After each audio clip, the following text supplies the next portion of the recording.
சென்னை திருவல்லிக்கேணி பகுதியில் பூ வியாபாரி தவறவிட்ட 25,000 ரூபாய் பணத்தை தூய்மை பணியாளர்கள் மீட்டுக் கொடுத்தனர். உயர் அதிகாரிகளின் அனுமதியுடன் குப்பை தொட்டியை கவிழ்த்து சோதனை செய்ததில் பணப்பை கண்டறியப்பட்டது. அந்த பணத்தை பூ வியாபாரியிடம் அதிகாரிகள் முன்னிலையில் அவர்கள் ஒப்படைத்தனர். தூய்மை பணியாளர்கள் நீலாதேவி, தேவி ஆகியோருக்கு பூ வியாபாரி நன்றி தெரிவித்தார்.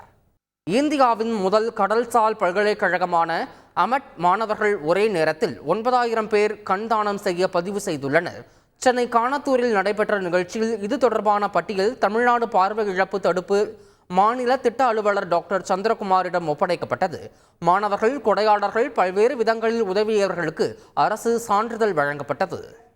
பதிவுத்துறையில் கடந்த 2023-24 நிதியாண்டை காட்டிலும் நடப்பு நிதியாண்டின் செப்டம்பர் மாதம் வரை 1,121 கோடி ரூபாய் கூடுதல் வருவாய் ஈட்டப்பட்டுள்ளதாக அமைச்சர் மூர்த்தி தகவல் தெரிவித்துள்ளார்.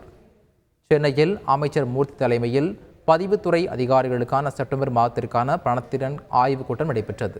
அதில் உயர் அதிகாரிகளுடன் விவாதிக்கப்பட்ட கருத்துக்களை சார் பதிவாளர்களிடம் எடுத்து கூறி அவற்றை செயல்பாட்டுக்கு கொண்டு வர அதிகாரிகளுக்கு அமைச்சர் அறிவுறுத்தினார். கூட்டத்தில் கடந்த ஆண்டை காட்டிலும் நடப்பு நிதியாண்டில் 1,121 கோடி கூடுதல் வருவாய் ஈட்டப்பட்டதாக தெரிவிக்கப்பட்டது. செய்திகளை உடனுக்குடன் தெரிந்து கொள்ள உடனே சப்ஸ்கிரைப் பண்ணுங்க.